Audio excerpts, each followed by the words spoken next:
बोधि वृक्ष के नीचे ज्ञान की प्राप्ति हुई तो सबसे पहले उन्होंने ये मैसेज दिया कि हमको मध्य मार्ग अपनाना होगा, न हमको अपने शरीर को ज्यादा कष्ट देना है, न ही हमको वैराग्य होना है, हमको ज्यादा सत्य की तरफ जाना है और हमको झूठ नहीं बोलना है। अब 4 सत्यों की सबसे बड़ी बात हुई कि 4 सत्य दुनिया में दुख है, दुखों का कारण, उसका निवारण और उसका समाधान।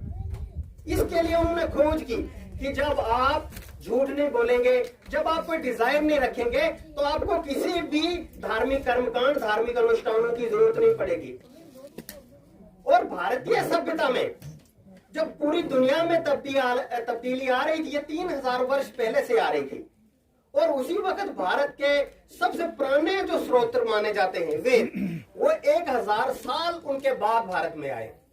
यानी गौतम बुद्ध आज से 25-30 वर्ष पहले पैदा हुए, तो उनके आने के बाद 1000 वर्ष के बाद ही जितने भी शास्त्र वो लिखे गए हैं वो उनके विचारों को काटने के लिए लिखे गए।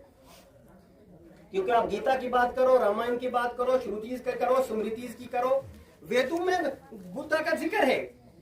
क्योंकि वेदों की जो निंदा करता है उसको नास्तिक कहा गया। पूरी दुनिया में जो भगवान को नहीं मानता है, ईश्वर, अल्लाह, यहोवा, गॉड, खुदा के अस्तित्व को खारिज करता है, उसको कहते हैं नास्तिक। लेकिन भारत में ऐसा नहीं है।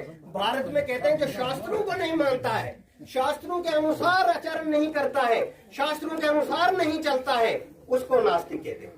यहाँ पर उल्टा है। तो कहने का मतलब ये है कि जो मनुवादी और ब्राह्मणवादी व्यवस्था है, जिन्होंने हमको गुलाम बनाया और गुलाम बनाने के लिए तरह तरह के षड्यंत्र रचे, उन चीजों में हमारे लोग जो है फंसे हुए।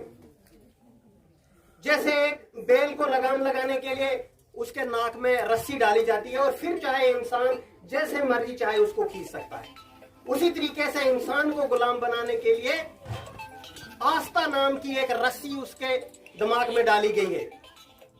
और वो जो रस्सी है उसको जिस चाबुक से हाँका जाता उसका नाम ईश्वर है। इसीलिए आपको वेदों के अनुसार आचरण करना, जिसमें धार्मिक कर्मकांड, धार्मिक अनुष्ठान, पशु बलि, आत्मा परमात्मा, पुनर्जन्म की कहानियां सिर्फ ब्राह्मणवादी व्यवस्था के लिए है। आपको उसमें जाने के लिए कोई नहीं कहा गया है। हमारी मुक्ति जो है वो एजुकेशन में है, हमारी मुक्ति जो है संगठित होने में है। हमने अच्छी शिक्षा प्राप्त करके बच्चों को एक बेहतर नागरिक बनाना है। हमारे समाज के जितने भी महापुरुष हुए, हमने उनके विचारों पे चलकर इनका अनुसरण करना है और अपने बच्चों को भी ये बातें कहकर आगे चलना है। इसीलिए जब 1848 में ज्योतिराव फूले ने बहुजन समाज की नींव रखी, तो सबसे पहले उन्होंने इस कारवां को आगे बढ़ाया और मजबूत हाथों में, शाहू जी के हाथों में सौंप दिया। उसके बाद डॉक्टर अम्बेडकर ने 30 साल के कड़े संघर्ष के बाद जब भारत के संविधान लिखने का मौका मिला, तो उन्होंने ऐसा संविधान लिखा जिसमें सब नागरिकों के लिए बराबर के अधिकारों की गारंटी। और ब्राह्मणीय चतुर्वर्णीय व्यवस्था को उन्होंने सरे से खारिज किया और उसको उखाड़ के फेंका और धर्मनिरपेक्षता गणराज्य की स्थापना की। डॉक्टर अम्बेडकर ने कहा कि मैंने आपको संविधान लिख के दे दिया है, लेकिन संविधान से आपका सिर्फ कानूनी मसले हल होंगे, व्यवहारिक मसले आपके हल नहीं होंगे। तो व्यवहारिक मसलों के लिए आपको सांस्कृतिक और शिक्षा के क्षेत्र में काम करने की आवश्यकता है। इसीलिए वर्तमान समय में डॉक्टर अंबेडकर जो है हमारे लिए प्रेरणा के स्रोत बने, चाहे वो सामाजिक हो, राजनीतिक हो, आर्थिक हो, शिक्षिक हो या सांस्कृतिक के क्षेत्र में। अब संविधान जो है वो हमको अन्याय के खिलाफ विरोध करने का अधिकार तो देता है, और संविधान से ही हमारे समाज के अंदर राजनीतिक और आर्थिक परिवर्तन हुआ है।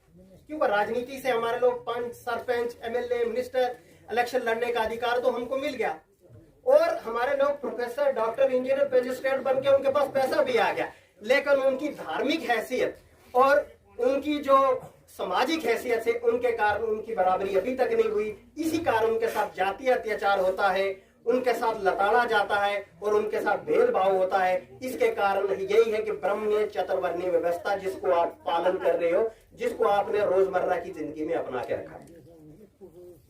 इसलिए डॉक्टर अंबेडकर जब आपके विचारों की लड़ाई, आपके अधिकारों की लड़ाई ब्रिटिश गवर्नमेंट से लड़ रहे थे, तो वो भारत की वर्ण व्यवस्था से भी लड़ रहे थे। और वर्ण व्यवस्था जो है वो समाज का हिस्सा बना हुआ है। मुगलों ने भारत में 400 साल से भी ज्यादा राज किया, लेकिन जो हमारे लोग थे, मजदूर, किसान, दलित, शोषित, वंचित, पिछड़े, अति पिछड़ों को कोई भी सामाजिक और राजनीतिक अधिकार नहीं दिया। क्या कारण था इसका? क्यों? और वर्ण व्यवस्था को भी मुगलों ने बना के रखा और उन लोगों के साथ रोटी और बेटी का रिश्ता भी बनाया। मुगलों के दरबार में 9 रत्न थे, उनमें से आप देखो राजा मान सिंह, चंद्रभान, टोडरमल, बिरबल, ये किस जाति विशेष के आदमी थे।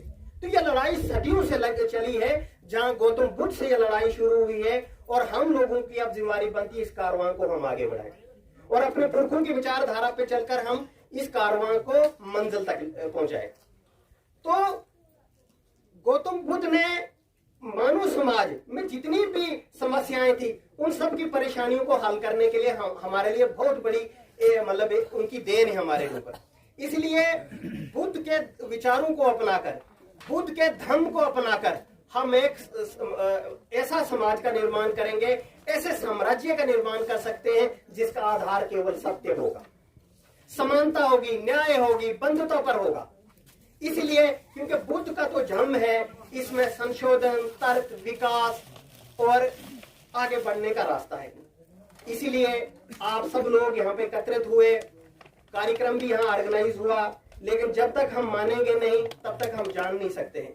इसलिए पहले हमको जानना होगा, इसके अंदर समझना होगा, तब जाकर हम इसको पढ़ सकते हैं। समाज आपका मजबूत होगा, अंतिम लक्ष्य तो सियासत ही है, क्योंकि हर बंद ताले की चाबी तो पॉलिटिक्स ही है। क्योंकि जब तक हमारे लोग विधानसभा, राज्यसभा या पार्लियामेंट में नहीं पहुंचेंगे तब तक हमारी समस्याओं का हल नहीं है। लेकिन इसके लिए समाजीकरण का होना जरूरी है।